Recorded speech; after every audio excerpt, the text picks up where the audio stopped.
Ladies and gentlemen, you are now listening to the #1 sports podcast, broadcasting Sundays at 9 a.m.-ish in Sacramento, California.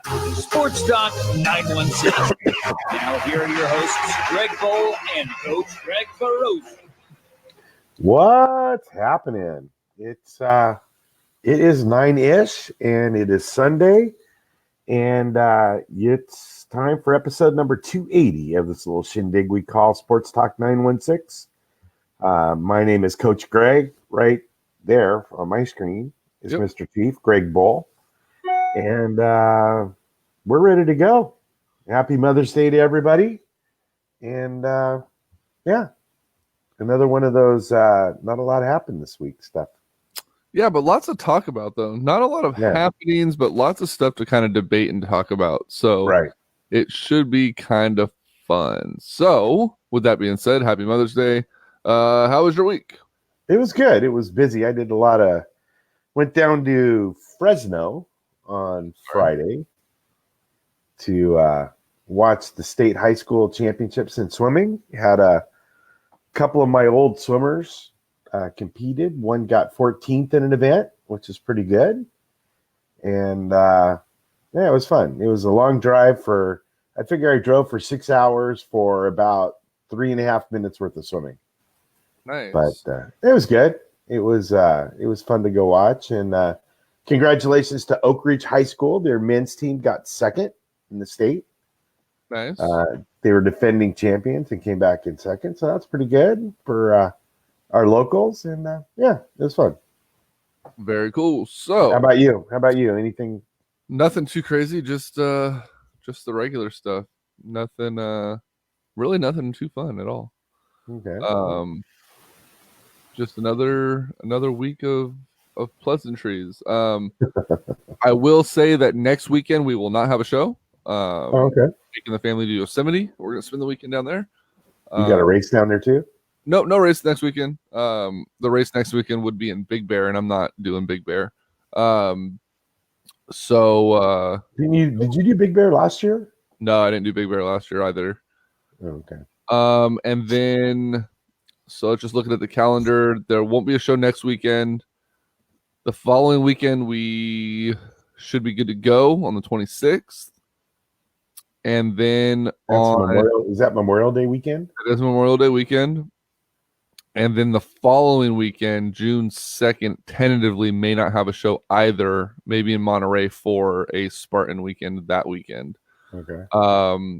So we'll kind of keep you guys up to date on that. I'm not sure when the Shark Talk guys are going to come back with another episode. The Sharks are up 1-0 in the Western Conference Finals. Big game last night, 6-3, so that was pretty cool. We'll kind of keep you guys posted on those guys also. Yeah. But it should be a lot of fun. So let me ask you this, Mr. Veroza, what sport would you like to start with? Because there's a little bit of everything going on that we can kind of talk about and start ruffling some feathers with. Let's talk basketball. I feel like the more exciting stuff is NBA related. All right, so you want to start playoffs then? NBA playoffs. Let's do that. Western Conference Finals will be set tonight.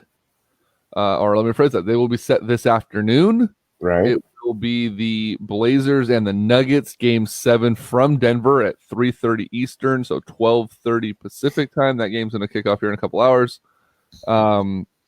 Winner of that series goes to Golden State to face the defending champion Golden State Warriors. The Warriors closed out the Rockets in Houston on Friday night. It was one of those games where it was a real question of what is this Warriors team going to be without Kevin Durant? Durant went down in Game 5 with a leg injury. Everyone thought it was going to be an Achilles injury. It actually turned out to be just a strained calf. They're not even ruling him out for the latter part of this series or the NBA Finals should they make it. He's essentially day-to-day. what do you think about this team without Kevin Durant? How do they look? How do they fare? And what are your thoughts going into a series against either Denver or Portland? So I watched, actually stopped some podunk little town on Highway 99 to watch the end of the basketball game. I watched the second half at an Applebee's. Woohoo. To me, it looked like they reverted back to pre-Kevin Durant days and played the kind of basketball that they played before Durant got there. And I think, they won championships without him. He's the second best player, if not maybe the best player in the NBA right now. But I think that they can play well without him, and they proved it. And as long as they can hit those outside shots and not turn over the ball too much, they're going to turn it over because that's just the way they play. But if they continue to play without Durant like they did 2 years ago, I think I hate to say it, I think they're almost a better team without him. Do you think that Denver and or Portland has a chance of knocking off Golden State? A couple weeks ago, I said I thought Portland had a chance. I don't think so anymore. And I've actually changed my mind where I'm almost kind of leaning towards Denver, but they're so inconsistent. Yeah. Both teams are inconsistent. So I don't know that anybody has a chance. Yeah, that's going to be a tough one. I think Denver, if Denver can play big, well, both teams can play big. It poses a problem for Golden State. Andrew Bogut isn't really filling in the middle like a lot of people thought he would coming back. There's talks that DeMarcus Cousins could be ready to go by this round to get DeMarcus back in this series, which I think would be a huge boost, especially against a Denver team. Mm-hmm. But as you said, they're playing. Golden State is playing better right now, a little bit more loose without Kevin Durant, and I think this playoffs, no matter how long he's out, if he's out for 2 games, if he's out for 3 games, if he misses an extended period of time, I think this playoff series is going to give Golden State a little bit of a preview to show, hey, if we keep this core together, we may not need Kevin Durant back to continue our success. Right. And it's, as much as Golden State Warrior fans may not want to think about that, this may be a sign of the future. This may be a little bit of a glimpse into what's to come, showing that, hey, you know what, Kevin Durant may not be a part of this team going forward. They played well with it. They won championships without him. Right. He requires that they play a different kind of basketball. Yes. For him to be successful, he needs to have the ball and he needs to dominate the ball. And I think for the majority of the time that he's been here, he's kind of let Steph and Clay kind of be in the forefront and play a more team-oriented, passing, backdoor cutting type of game where you've seen when they've kind of just started relying on him and making him the focal point, the ball stops and it's Durant dominated and it's pound the ball and try to get to the hoop. And I think the Warriors are built on the 2001-2002 Kings Princeton offense. That's what they're built on, and that's how they operate. And there was one play on Friday night that to me typified how the Warriors are going to play. Typified? Is that the right word? I don't. It demonstrated. Okay, let's go with that. Let's go with that word. Greg's got his own word of the day calendar going over here. Shut up. And it was in the fourth quarter, and I don't know. Did you see the game? Did you watch the game? I didn't watch very much of the game at all. No. Okay, so there was a play where Steph had the ball up on the 3-point line, kind of threw it over the defender to Draymond. Draymond looked like he had a wide open path to the hoop, took about 2 steps, whipped it out to display. Yes. Do you see that play? Yes. And then ultimately Clay drained a 3-point shot. And I muttered out. I did watch that part of the game. I watched the last part, and that was the play right after Steph was like literally dancing the jig out on the right wing, like dribbling behind the back and rocked Chris Paul to sleep and just drained a 3 in his face. Right. After that play, I looked at my buddy and I said, that right there is the true definition of the value that Draymond Green brings to a team. Right. A lot of people give him crap for being this just loudmouth bully ball type player, but that play demonstrated the type of value and basketball knowledge that a guy like Draymond Green has, and the value as to why the Warriors are very set on making sure that Green is a part of the future over a Thompson or a Durant. It's because of unselfish stuff like that and the IQ to make that pass. Right. He was probably going to get that shot blocked or altered by, I believe it was their big, I just drew a blank on their big guy's name on the Rockets, Capella. Mm-hmm. Likely to get that blocked or at least send Draymond to the line, which, in fourth quarter is a lot of pressure on the line. To kick that out, and then whoever it was that made the second pass to Clay, I believe it was Iguodala who was on the wing. That right there shows you, as much as I hate to say it, why Golden State is so damn good. It's because they have so many individuals on this team that could lead another team, yet they play so unselfishly to allow that play to happen. So, that's one of those things where it's like, just damn it, like this team can win a championship and very well could this year without a Kevin Durant. It's ridiculous. So I think that if they can continue to play, if they can hit their 3-point shots, that will negate any of the size advantage that Denver's going to have or Portland's going to have. The other thing I wanted to ask you about was there was a lot of talk about Steph's performance in this series. He's been very, very underrated. He's been very underwhelming. I shouldn't say underrated, underwhelming when it comes to this series. He's been missing a lot of shots. He's been very, very passive. He hasn't been Steph Curry that we know. Game 5, he began to come out a little bit. And game 6, although he didn't score in the first half, he put up 33 in the second half to close out that game. Should Denver or Portland be worried that Steph Curry's found his rhythm again? Oh, yeah, absolutely. Absolutely. If, TJ, we're going to get to that. He's probably the most – he is. He can turn a game around quicker than anybody in the NBA. Yes. And if he starts making a couple of those shots early and he gets on a streak, you can't stop the Warriors. I mean, I don't think there's anything any defense can do to stop him. Let me ask you this. In the Eastern Conference, we have game 7 tonight between the two teams that are playing there, Toronto and the 76ers.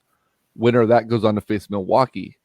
Can any of those 3 teams in your mind or in your opinion, and TJ, he's playing with a broken finger. Yeah. On top of all of that, he's playing with a broken finger. And that's Steph Curry. Can any of those 3 teams, Philly, Toronto, or Milwaukee, knock off Golden State? I read a lot of things yesterday that were saying that the only team that really has a shot is Milwaukee. I don't know that they do. I don't know that the lack of experience that Milwaukee has at that level is going to hurt them and prevent them from really making any kind of dent in what the Warriors are doing. And James brought up a point that the bench is a lot weaker this time around than last time around. That's true, but I think in the long run, I think it's going to be good enough. Yeah, so I don't agree.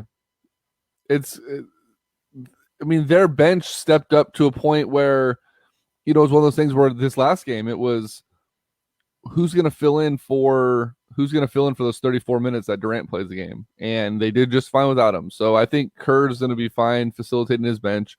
In the East, who do you want to come out of the East? Milwaukee, Philly, or Toronto? I'm fine with any three of them. I kind of want Philly because I like where they're going. And I think that they're setting themselves up if they can stay healthy and keep everybody together and happy. I think they're going to be a factor for a couple of years. So I think it'd be kind of fun to watch Philly. I don't know. Philly, though, is interesting all on its own, because if Philly doesn't get past Toronto today, I feel that Philly gets blown the hell up. I think so, too. Their coach will be fired. Elton Brand has a hell of a job in front of him to figure out what to do with that team, because Joel Embiid, while he's probably one of the best bigs in the league and probably going to be the best big in the league in a couple of years, is proving that he is not fully focused on basketball. He's soft. He's very young beyond his years. Perfect example, that was before game 6 or game 5, I believe it was. It was like 3:00 in the morning. He texted his coach and said, "Hey, I'm not feeling good. I don't think I'm playing today." It's like, dude, it's 3:00 in the morning. You don't think you could sleep it off, have some breakfast, get to the arena, warm up a little bit, see how you feel? Like, you're going to check yourself out. That's the equivalent of someone going, "Oh, it's Monday morning. I don't want to work tomorrow." And you wait till 12:01 to call your sick line and go, "Oh, not coming in today, not feeling well." Right. Play it out. Like, maybe you'll get some good sleep. Like, why is this even a debate? It's the playoffs right now. You know what I mean? Like, why is it even a thing right now that you're even considering not playing in a playoff game? So I was watching, I saw, and this guy drives me nuts, and I agree with him about 10% of the time, but when he gets on a roll, he's good. And that's Stephen A. Smith. And I saw Stephen A. Smith do a rant on Embiid about that phone call and calling in. But rant anymore? Huh? Does he do anything but rant anymore? No, that's all he does. But it was a really good rant. It was funny. Basically what he said was, get in your car, drive to the arena, find a place, and sleep it off. And went on for, his rants last for 10 minutes, and they're pretty entertaining sometimes. But yeah, I mean, that was, I don't know. Who knows what's going on there. But I think if they do get their act together and they can win the series, I think they're going to give Milwaukee a run for their money. In reference to Stephen A. Smith, we have some oh shit, hold on. No, we don't. I fucked that up. No, just go ahead and move along. Okay. Is that the soundboard that we don't have today? Yeah, it's coming back. Okay. So Milwaukee, you think has the best chance? Someone just said, I think Toronto. James says he thinks Toronto has a chance as well. I just don't know. I just don't know how deep Toronto can go. If Toronto can get past Philly today, and Toronto easily, how do I want to put this? If they can dispose of Milwaukee quickly, 4 or 5 games, it probably won't be a sweep. So 5 games, I'll dramatically change my tune on Toronto, because I don't think that Golden State is going to get through Portland or Denver in 5 or less games. I think it's going to be at least 6, if not 7, just because Denver and Portland are very hard places to play. And if Toronto can get through Milwaukee, that's going to show that they're a much better team than we thought.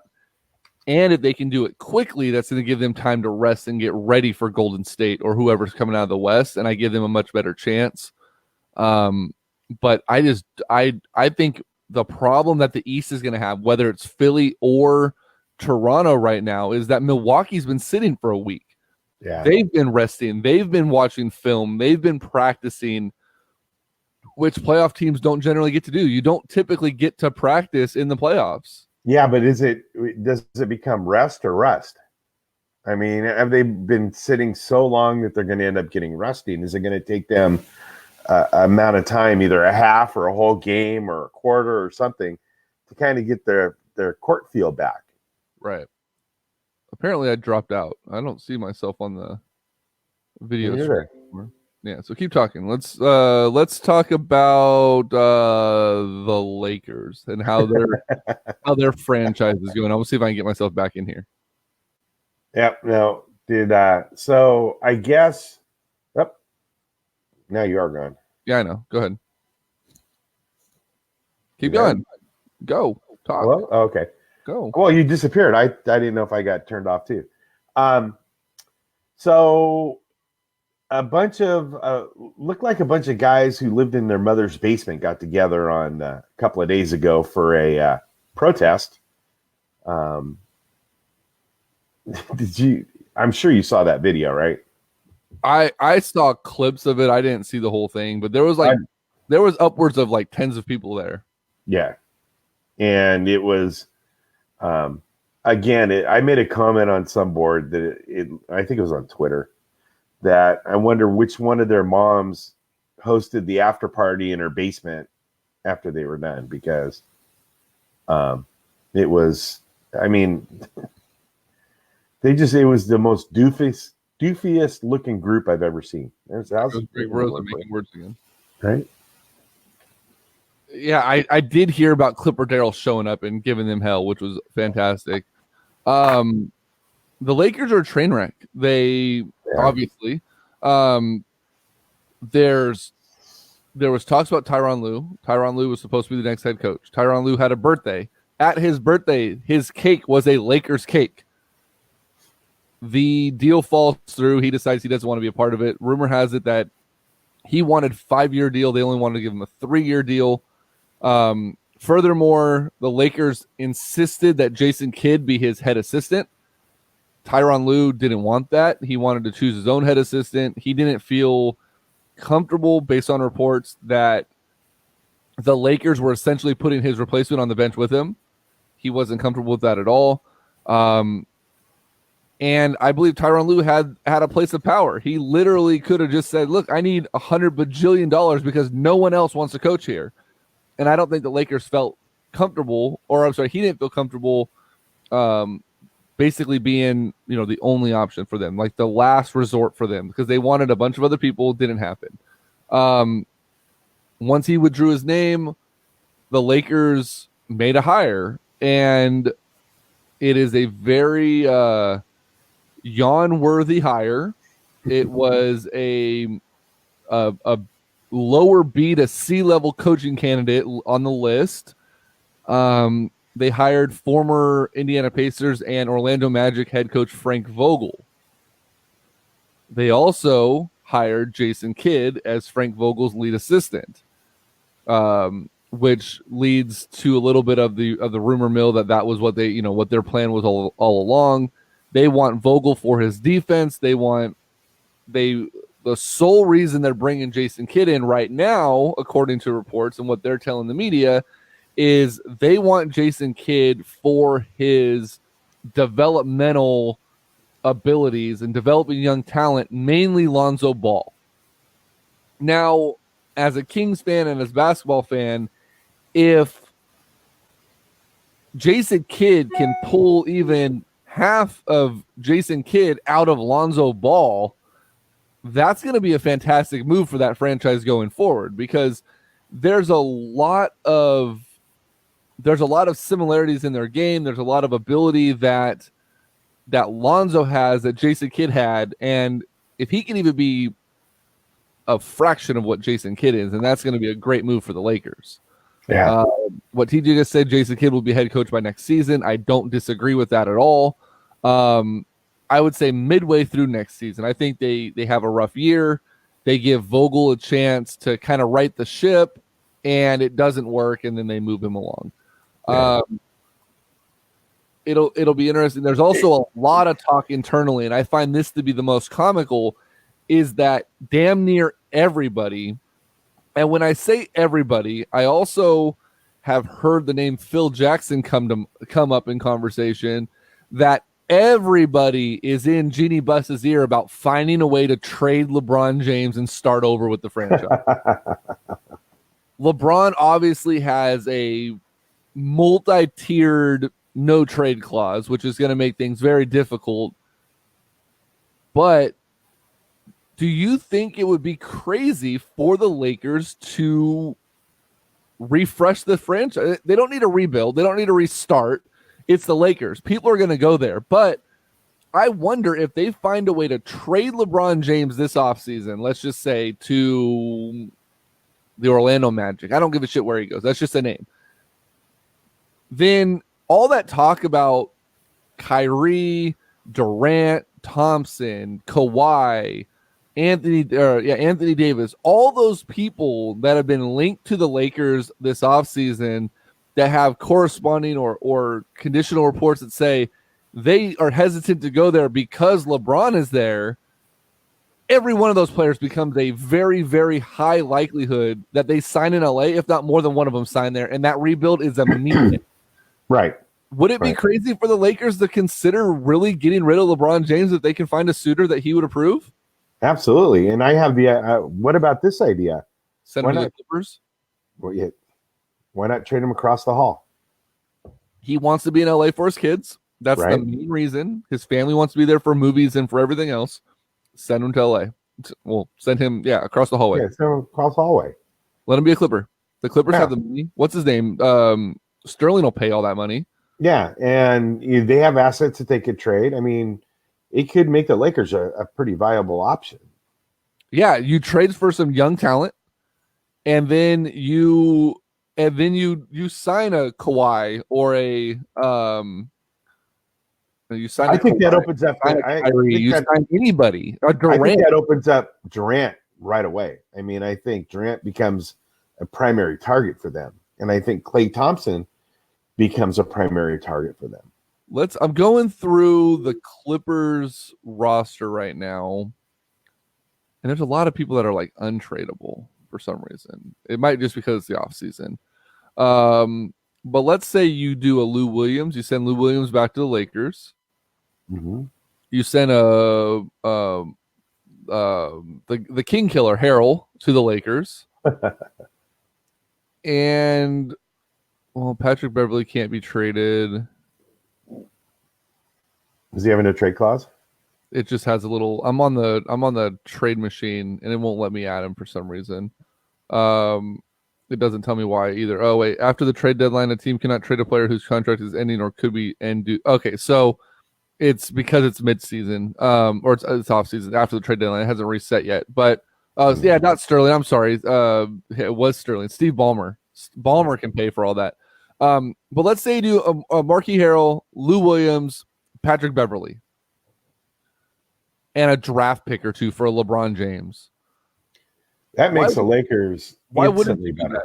That makes them instantly better.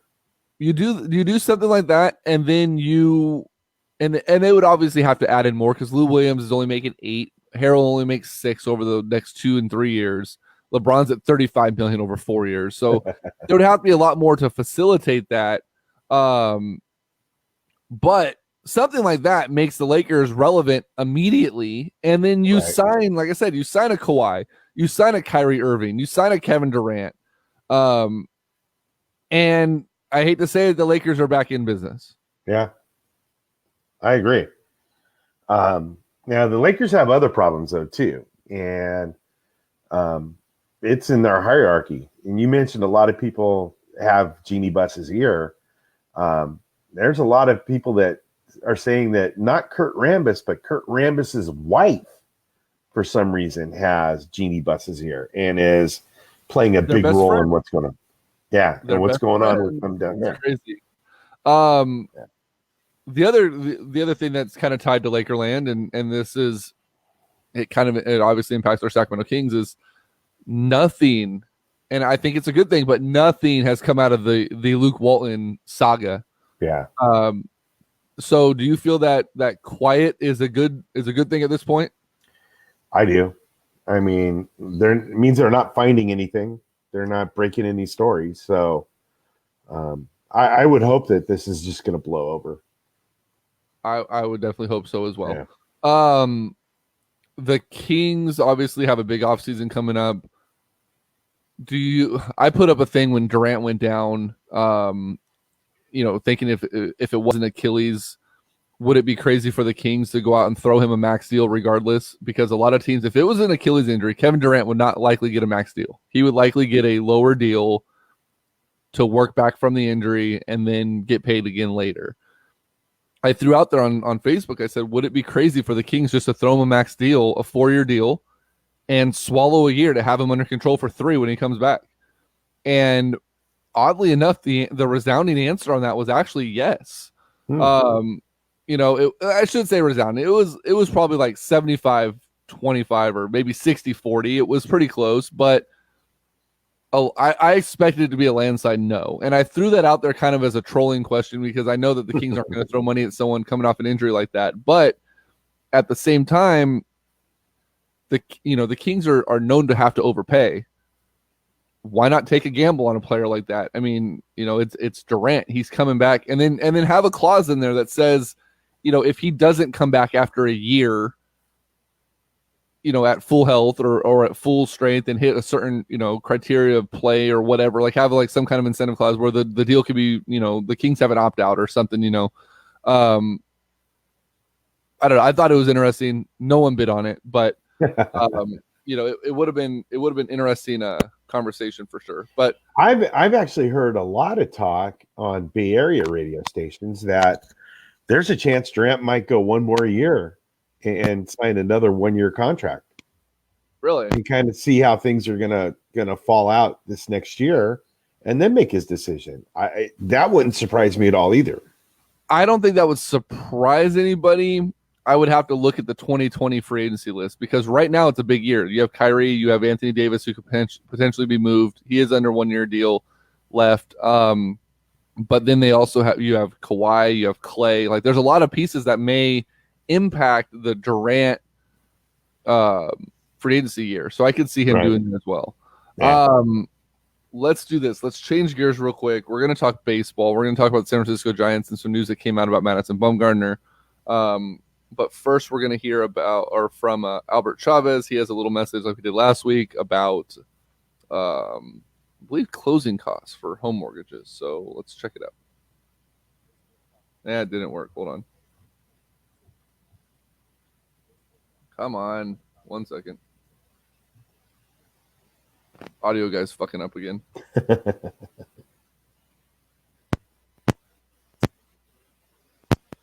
Hey, Sports Talk 916, Albert Chavez here, Mortgage King, with your tip of the week. Hey, listen, closing costs. I get this question all the time. What are closing costs and do I got to pay for them? Yes, closing costs are part of the loan. There's down payment, but there's also closing costs. And those closing costs consist of lender fees, title fees, and property taxes. So I would budget about 1 or 2% of the purchase price. That way you have some room there. Anyways, if you have more information or want questions about how this works, feel free to reach me at 916-230-1537, and I'll be a resource to you. Take care. Have a great day. Bye. There we go. So, always something that scares people away because they don't plan for it. Call Albert. He can definitely give you information on how to be prepared for that. You can also call Greg Veroza. We'll hear some information from him in a little bit. Giants. So, Madison Bumgarner apparently released a block list for his trades. He says this is a list of teams that I will block if we're traded to, or if I were to be traded to them. Giants fans went nuts on this, and James was one of them who said, "What, does he not want to win? Does he not want to go to a contender? Does he not want to win?" And a lot of people were confused, a little bit angry by the fact that Bumgarner was essentially blocking good teams from making a trade for the Giant Stars should they try to do so. And I talked about this on Facebook yesterday. I said we'll talk about this a little bit more. People need to take a step back and realize what Bumgarner is doing here. He's not sabotaging the team by saying, if you trade me, I'm not going to let you go to a contender with all these prospects. He's putting a note out to those prospect teams saying, if you're going to engage in talks, it's going to need to be a damn good deal for me to waive my no trade clause to one of your teams. This isn't an alert to the Dodgers or the A's or the Rays or whoever it might be saying, hey, I want to play for you guys, send over a package. This is more of a bulletin to the Braves, Red Sox, Cubs, Astros, Brewers, Yankees, Phillies, Cardinals that says, if you want me here, you better send over a damn good package because I'm not waiving it unless it is. And I truly feel that it's a two-sided argument. One, he doesn't want to leave San Francisco. No. But two, if you're going to trade for him, you better stack the San Francisco roster in doing so. And I truly feel that unless a team is able to negotiate a long-term deal with him before a trade to get him to waive it, part of me, and I've heard about this, I heard a lot of people starting to talk about it on Bay Area radio, mostly on KMBR, which indicates that people have been listening to our show for years. I honestly feel that Bumgarner is doing this to have the door open to return to San Francisco after his contract ends next season. Don't work out a long-term deal. Talk to the guys. Say, you know what? I want to finish this year out, and we'll talk later. I'll come play for you guys for a run, and then flip right back around this offseason and re-sign with San Francisco, who's now stacked with prospects. I don't think Bumgarner wants his career or legacy as one of the best pitchers to be in another uniform. I think he truly wants it to be San Francisco through and through. And if it means he takes a little break from San Francisco and comes back, I think he does. Or he legitimately says, look, I'm not going to any of these teams, knowing that none of the other teams are going to have a chance of keeping him because they're not going to retain him on a long-term deal. And it forces the hand of Farhan Zaidi to give him an extension so he stays in San Francisco. TJ, why are the Dodgers not on the list? I think Bumgarner's smart enough to know that the Giants and Dodgers aren't going to make a trade. I don't think the Giants and Dodgers haven't made a trade together since like the 70s, I want to say. Probably. Last Giants-Dodgers trade. The last time the Giants and Dodgers made a trade was in 1985. I look at the three trades the Giants and Dodgers have made since they moved to the West Coast in 1958. They made a trade in 1968, 1985, and in 2007, they sent Mark Sweeney to the Dodgers for a player to be named later. Like, that doesn't count. It ended up being infielder Travis Denker. If anyone's ever heard of him, let me know. Just a historical fact. They made one other trade between each other, and that was the Giants traded for Jackie Robinson back right after they got into town. And Jackie Robinson said, I will never play for the Giants. I'll retire first. And that's why Jackie Robinson retired, is because the Dodgers traded him to the Giants. Huh. Just a little fun fact. TJ, you do know where Zaidi came from, right? Yeah, I do know where he came from, but I don't think that there's enough depth in the prospect list of the Dodgers to enhance the idea of Bumgarner going there. Now, with that being said, let me preface this a little bit differently. Zaidi knows that farm system. He built the whole farm system up in LA. If there's any talk of Bumgarner saying, look, trade me somewhere and I'll come back, it would make 110% perfect sense to trade him to the Dodgers for prospects that Zaidi put in place there on his own to bring them to San Francisco and then get Bumgarner back later on. So read me that list of teams that he said no to again. It's basically every contender possible. Atlanta Braves, Boston Red Sox, Chicago Cubs, Houston Astros, Milwaukee Brewers, New York Yankees, Philadelphia Phillies, St. Louis Cardinals. So do you think that's Bumgarner saying, I don't want to go anywhere? I'm going to block everybody realistically who's going to want to get me, and I'm not even going to consider that. And if you want to trade me to somebody else, but what other teams, other than maybe the Dodgers, and I don't know that he really wants to go to the Dodgers either, would be willing to part with the kind of resources that it's going to take to get Bumgarner. So maybe that's him saying, screw you, I'm not going anywhere. These are the teams that are going to probably want me. These are the teams that have talked about getting me, or that I've heard people talking about wanting to get Bumgarner. I'm not going to go to any of those. So if you can trade me, fine, but I'm not going there. And I want to stay here. That's what I'm saying. It's either you better blow us away, and if the Giants do need to move on from me, I'm going to make sure that they're set for life, or set for the next couple of years. TJ, get into that next. Or it's send me somewhere that I know I'm not going to resign, so I can be a free agent next year, and then I'll possibly come back. Yeah. I don't think Bumgarner wants out of San Francisco. I truly don't. There's been no indication. Anytime anything trade related comes up with Bumgarner, he shoots the conversation down super quick. He doesn't want to be a part of it. Yeah. And the only thing that I think could change that, and it may just be, it could be that, once Bochy leaves, that maybe, Bumgarner's is indifferent about leaving. Like, he's only known Bruce Bochy. But I don't know. I think he wants to be the face of the San Francisco Giants until he isn't anymore. And I don't think he wants to be gone,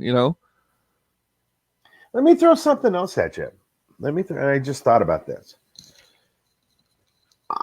Do you really think that Bumgarner is the same pitcher that he was in 2014? No. Do you, and obviously not the same pitcher he was in 2012. Right. Do you think that there really is a market for Bumgarner to get the amount of prospects that everybody seems to think that we should get for him? Do you think it's kind of Kings fans-itis? He plays for us. He's the best there is. He had a couple of good World Series, but he really hadn't done anything since. Do you really think there's a market for him? Is there a market for him? Yes. Is it as lucrative as? Yeah, that's what I'm asking. That's what I'm asking. No. But right now, Bumgarner his strikeout percentage is the highest it's ever been in his career. But so is everybody else's. Right, but there's also a couple other stats. I don't have it in front of me because I just pulled up the Derek Collins story, but there's a couple of his stat lines that are the highest that's ever been in his career. His control and velocity is starting to come back. Like, he's starting to take form to what is going to bring him value.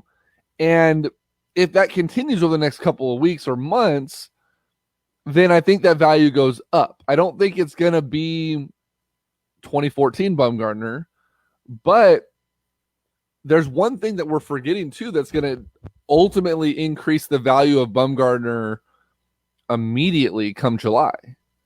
And that is, there's no secondary trade deadline. There's no waiver wire deadline anymore. So these teams, if they want him, it's not going to be one of those things where, well, we're not going to trade him at the non-waiver deadline. We're going to wait for the waivers, wait for the Giants to express that they're ready to move on from him, and then open negotiations knowing that he's out and we can offer less. Right. That's gone. So if a team really wants Madison Bumgarner at the deadline, they're going to have to throw a truckload of quality players at the Giants to get him, because there's nothing that the Giants don't need to tip their cap at all. They don't need to put it out there that Bumgarner is available. They can just sit back and wait, and a team's going to get desperate. They're going to look for him, and they're going to throw prospects at him. And I think the fact that there's not that second deadline is going to increase Bumgarner's value by default, as opposed to them going, oh, Bumgarner's on waiver wire, and then every other team's like, oh, okay, well, let's throw something out there. Let's see what we can do. And then it's the little guys that are bidding essentially. You're not. If you drive by my house and I have a classic car sitting in my garage and my garage door's open, and you walk by and you go, oh shit, that's hella nice. Hey man, would you sell that? Not really. Okay, well I'll give you like $15,000 for it. Yeah, I'm good. But then the next week you see me out at the flea market or at the auction and that car is there for sale. Well, now you know that I'm actually looking to sell it. So you probably wouldn't offer me that same $15,000. You probably offer me like 11 or 12 because now Right. I've made it known that I want to get rid of it. Same thing happens with the waiver wire. You sit back and go, no, we're not trading Bumgarner. And you being the Braves or, the Yankees that are deep in prospects go, oh, you're not? Well, what if we include player A, B, C, D, E for him? And you're like, well, that's actually not too bad. But then I put him on the waiver wire and you're like, all right, we'll give you players A, B, C. D and E are off the table now because you've made it very clear that you don't want him anymore. So I think that helps out a lot in the long run. Yeah, no, I agree with that. But I think there's a lot of fans that are thinking, we're going to rebuild the franchise on trading off Bumgarner, and I think they're wrong. I don't think they're going to get the magic haul that everybody thinks they're going to get. I think, and I think the other value that Bumgarner brings is his bat. And that's going to cut down a lot of the teams that might be interested. American League teams aren't going to want. I mean, that his bat's not going to be important to them. So unless you get a team that in the playoff run is like, okay, well, we can have a bat now in the playoffs, and they can.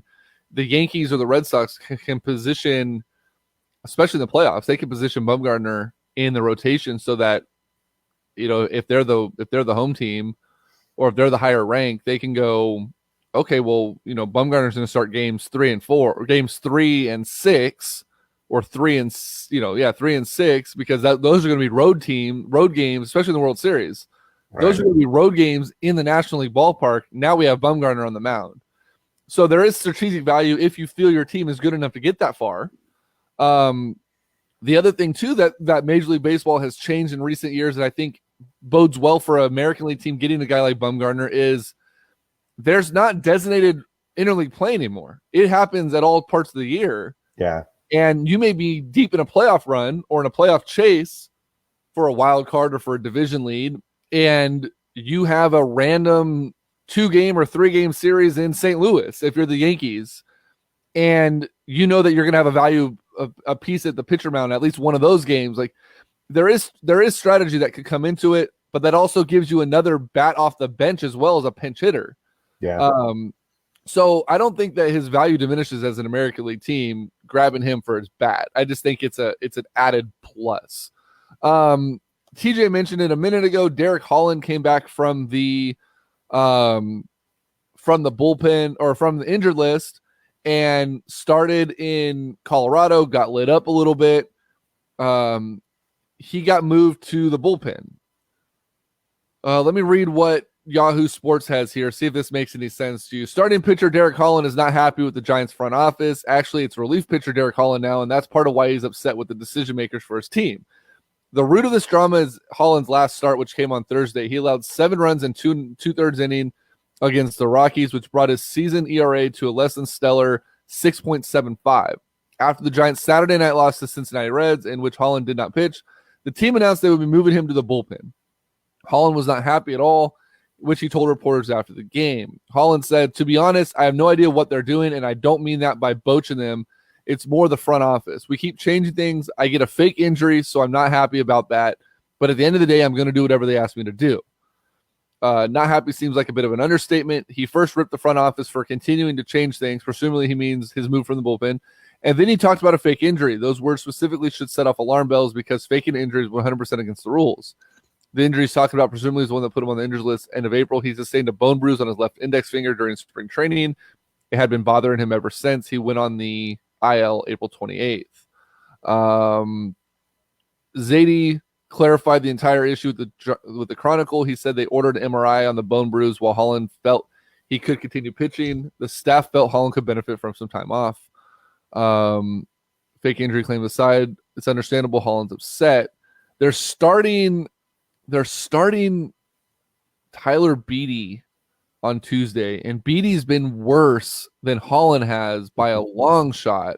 Yeah.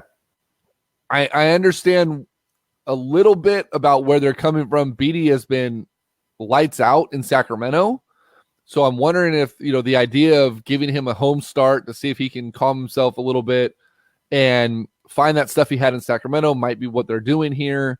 But Holland's got to see it coming. You have a 6.75 ERA. You're a starting pitcher at the back end of a starting rotation that's relatively weak. The only guy worse than you right now is Drew Pomerantz, and he's been terrible. Why isn't he taking a page from some of these guys that have been moved to the bullpen, find their stuff, and get back in the rotation? I mean, look at Tim Lincecum. Look at Barry Zito. Both of those guys were having rough years. They went to the bullpen, they found their stuff, and they went back out and they pitched well the rest of the game. Derek Holland, while he's been around Major League Baseball for a while, doesn't have the clout to be pissed off about a bullpen move when you're pitching at 6.75. Like, I don't get where he thinks he has the ability to do that. I don't either. I read that story this morning and thought, this is crazy. Why? I realize he's had a little bit of success with the Giants, probably more success than he's had anywhere else he's been. But I agree with you. I mean, he doesn't have the clout to do this. He should just take it like a man, go down, work his shit together, and then come back and hopefully crack into the starting lineup or become the long reliever that they need. I mean, the Giants pitching staff is a shambles right now. The last 2 weeks, has there been a game where they've not been behind by 3 runs at the after the first inning? Has there been a game where the Giants have scored runs in the first inning?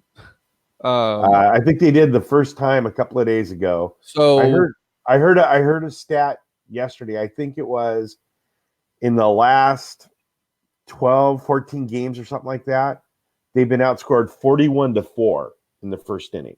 So as of Friday, maybe it was Thursday. It was either Thursday or Friday.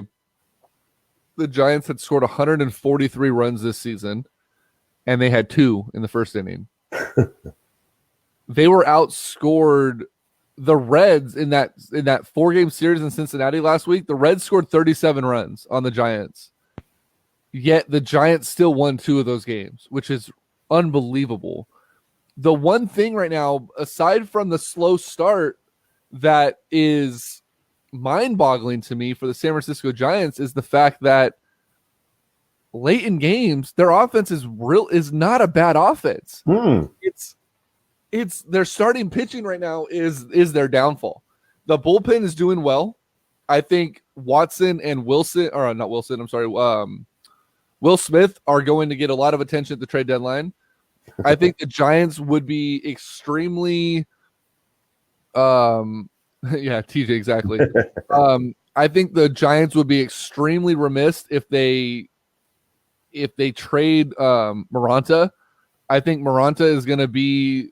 I'll make a prediction right now. If the Giants keep Maranta around, he'll be the Giants' closer starting next season, or even at the end of this season. That kid has a lot of stuff. He's young. He's still learning how to pitch. I think he can be a very valuable asset as a closer. I think he's going to get a lot of attention from teams, and they're going to have to blow the Giants away to get something for Maranta. Yeah. But the offense isn't looking terrible. Austin's finally finding his swing. Williamson's looking really good right now, but that's to be determined because Williamson is such a roller coaster. Duggar is probably their best bat right now. Yeah, Pilar's playing really good. Belt is in one of his funks like always. Longoria is starting to hit the ball. Panic's hitting the ball. Crawford, he's getting hits, but he's not showing any power, which is really, really upsetting. Posey's been hurt. So, but I mean, what's crazy is the bright spot right now on this team is actually Pablo Sandoval. Sandoval is playing great defense. He's hitting the ball all over the park with power and for consistency. And He he's has pitching lights out, he has a 0 ERA. right? So I think Bochy's doing well with what they have, but at the same time, right now they're on pace for a 94 loss season, which is not good because I don't believe does 94 wins. TJ, quick math. Does 94 losses get Bochy his 73 he needed for 162? No, they need 87, I believe it would I be. think that's what it is. Yeah. They need 87 losses in order for Bochy to get his 2,000 career wins. So the Giants need to figure that out. It'll be fun down the stretch. I think the Giants are still going to be pretty active. They just claimed an outfielder from Washington, I believe it was. Well, I mean, that's one thing that Zaidi has proven, that he's not afraid of making moves. I mean, I think one day he rebuilt, a third or a quarter of the whole roster. Just, it was like starting at 10 o'clock in the morning. Okay, the Giants made a move. And for the next 3 hours, it was, okay, they made another move. They made another move. He's not afraid to pull the trigger, but I don't know that he has the pieces to really do anything else. I mean, I think they've called up all their pieces. Right. Yeah,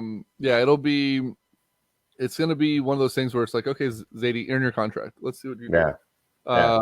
He would need they need 74 wins for Bochy to get his numbers. Let's see what else is going on here. I had some stuff to talk about the 49ers as well. But we can probably save that for the following show. Basically just there's a lot of talk about Shanahan and Lynch being on the hot seat. There's a lot of talk about the 49ers, what they need to do in order to there's a lot of talk about firing Lynch after drafting a punter in the 4th round. Now that punter, they're already talking about how valuable this guy is going to be to the defense. There's been like 3 or 4 different articles written about how well he's kicking the ball and everything like that. Yeah, but somebody said something the other day that I started laughing about. And have you ever heard a team go, we are a punter away from winning a Super Bowl? No. So but maybe this could be the team that changes that. Oh, God. Maybe they win the Super Bowl and they go, you know what? We were a medical staff and a punter away. And it proved to be Here's the thing. Let me paint a picture for you, because I guarantee you'll be changing your tune. Let's say let's say the 49ers get to the Super Bowl. Okay. They're playing the Oakland Raiders, since we're talking fantasy right now. We're 4th quarter up by 4. Okay. So a field goal does no good. There's the Niners are trying to kill the clock, run out the clock with, like, let's say, I don't know, 2:08 left. Okay. 3rd down, they need to run the ball just to keep the clock running. 3rd and 2. They give the ball to McKinnon or Breida, runs it up the middle. They get stuffed, and he gets the 1st down, but there's a bad spot by the refs. The Niners are out of challenges. The booth doesn't review it. They have to punt from let's say the 35. This guy comes up, coffin kicks it down to the 2-yard line and just drills the Raiders back. They have no timeouts. They lose the game because they can't get down the field. You're going to talk a different tune if something like that, because this is that guy's specialty where he flips the field and changes the outcome of a game based on that. If a Super Bowl win, or let's say NFC Championship or a playoff game comes down to the fact that this kicker booms a 65-yard punt and pins the offense back inside the 5, and they end up winning the game and going to the Super Bowl or whatever it might be, you'll have a little bit of a different tune. It's just the difference is it's never come down to that. But the second it does, people are going to be like, damn, it's good they have that punter. Damn, it's good they have that guy to kick that ball, because any other guy, Pinion would kick it 35 yards. They'd go out of bounds and they'd get the ball at like the 50. So, just because you haven't needed it yet doesn't mean there isn't value in it. You know, you've never gotten in a car accident where you needed your seatbelt, so you don't ever praise your seatbelts in your car. But the second you get in an accident where your seatbelt literally saves your life, you're going to be like, you know what? I really appreciate my seatbelt. Right? No. My problem isn't having the punter, and my problem has never been that I don't appreciate a good punter and that he doesn't bring value. My problem is you don't draft him in the 4th round. You could pick up that punter that would do that as an unsigned free agent. No, because there was talks that this guy was on a lot of boards at the end of the round or the beginning of the next round where the Niners didn't have a pick. So if that's truly your guy and you address the needs of a lot of your stuff in the early rounds and that's the guy you want, special teams are important, man. If you're 1 or 2 players away, the 49ers need depth everywhere. There isn't a position on wrong. They don't need depth at punter because they filled that hole. All right, I'm done. No, I'm done. That's it. No. Bradley Pinion left. He went to Tampa Bay. They didn't have a punter. There was a hole in the roster. They filled it with Mike Wazowski, or whatever the hell his name is. I give up. I quit. All right. We're taking open auditions for co-hosts starting next week. Send your resumes to sportstalk916@gmail.com. Bold predictions today. Nuggets, Clippers. Nuggets, Clippers? Nuggets, Blazers. All right. No, you said Nuggets, Clippers. It's Blazers. Blazers, Nuggets. Yeah, I know. I'm going Nuggets. John Hecker could have been Super Bowl MVP. I don't know who the hell John Hecker is. So you got Nuggets, Raptors, Sixers.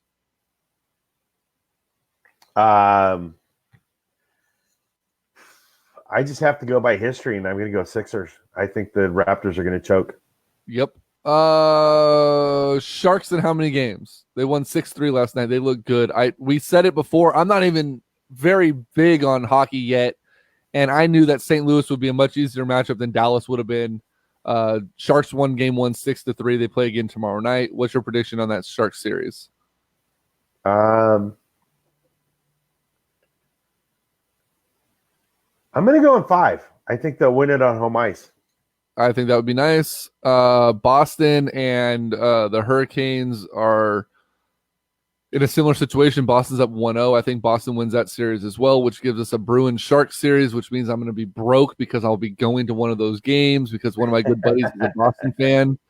And we already said it a couple weeks ago that if the Sharks and Boston makes it, we will try our best to get tickets and go. So that will be, if that's the case, that will be the first time I ever go to a live hockey game. Will be in the Stanley Cup playoffs. You'll love it.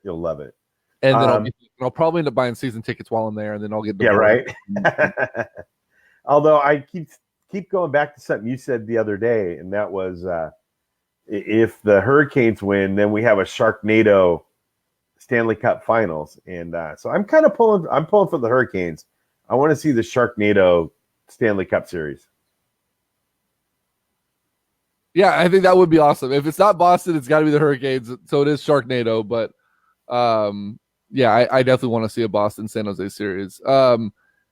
What's crazy, too, is my buddy pointed out to me that if Boston somehow pulls it off in the Stanley Cup, the Celtics already kind of fucked this up. But Boston had a chance to – well, the Celtics did fuck it up.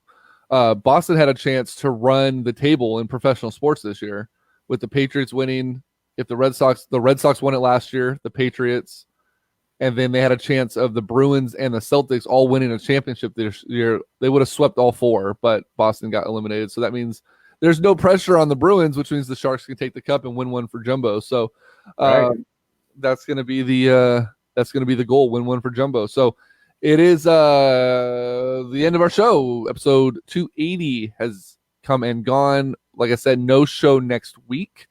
We will do our best to hopefully make sure that the boys from Sharks Talk 916 do a show next weekend so that there is some kind of content coming to you from Sports Talk 916 Network. Real quick before we go, because we should have done this a lot sooner, let people know what to do about calling you for buying or selling a home, Mr. Rosa. So if you're interested, if you're thinking about buying a home, if you're thinking about selling a home, give me a call, 916-241-8068. Would love to sit down and talk to you about all your options. If you know somebody thinking about buying or selling, even if it's not in the Sacramento area, and I haven't talked about this a lot, but if you know somebody somewhere else that's thinking about selling a home and they don't have a realtor, give me a call, because I have a pretty wide network of people that I know, and I can help them out, help find the person that's a perfect fit for them. But if you're thinking about selling here in Sacramento, you don't know where to start, give me a call. We'll get you set up with Albert as a lender, and we'll put you as part of our team, and I'll coach you through the whole process, and we'll get you into a house with very little pain. So give me a call, 916-241-8068. That is Mr. Rosa. So with that being said, for Greg Rosa, I am Greg Bull. It is Mother's Day. I got to go check my brisket. Ooh. I hope all the moms out there enjoy their day. Miss Rosa, thank you for another episode. And Not a problem. we won't see you guys next week, but we'll see you guys soon. Night, Larry.